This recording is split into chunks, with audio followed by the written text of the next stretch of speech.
জাতীয় ঐক্যফ্রন্টের সাথে বেইমানি করে পল্লী নিলেন সুলতান মনসুর। তিনি শপথ গ্রহণ করবেন।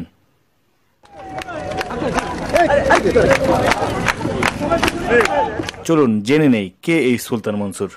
সুলতান মনসুর এক সময়ের ঢাকসুর ভিপি, ছাত্রলীগ নেতা, আওয়ামী লীগের নেতা হিসেবে পরিচিত। বিভিন্ন কারণে তিনি দল থেকে বহিষ্কার হওয়ার পর কোথাও যাওয়ার জায়গা ছিল না। শেষ অবধি নির্বাচনকে সামনে রেখে যোগ দেন জাতীয় ঐক্যফ্রন্টে। জাতীয় ঐক্যফ্রন্টে যোগ দেওয়ার পর গণফোরামের হয়ে যোগ দিলেও ধানের শীষ নিয়ে নির্বাচন করেছিলেন মৌলভীবাজার 2 আসন থেকে এই প্রার্থী। একসময় ডাকসুর রাজনীতিবিদ, এখন নতুন এমপি হওয়াতে সবকিছু ভুলে গিয়ে সংসদে যোগ দেওয়ার জন্য বদ্ধপরিকর। তার পক্ষে যুক্তিও তুলে ধরেন তিনি।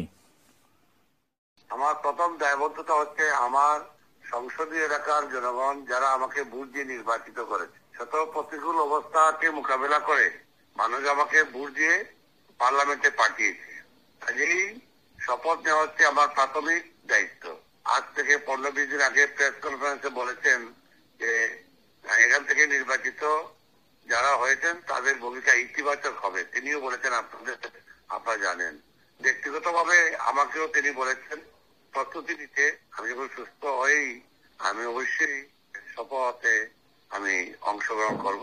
কোনো দায়িত্ববোধ সংগঠনের কোনো দায়িত্বপ্রাপ্ত নেতা না, কিন্তু নির্বাচনকালীন সময়ে যেহেতু একটা নিবন্ধকৃত দলের মাধ্যমে আপনাকে প্রার্থী হতে হবে, কাজেই সেখানে সেই ক্ষেত্রে গণফোরামের তালিকার মধ্য দিয়ে আমাকে যেতে হবে। রাজনীতির হাটে নেতা বেচাকেনা হওয়া নতুন কিছু নয়।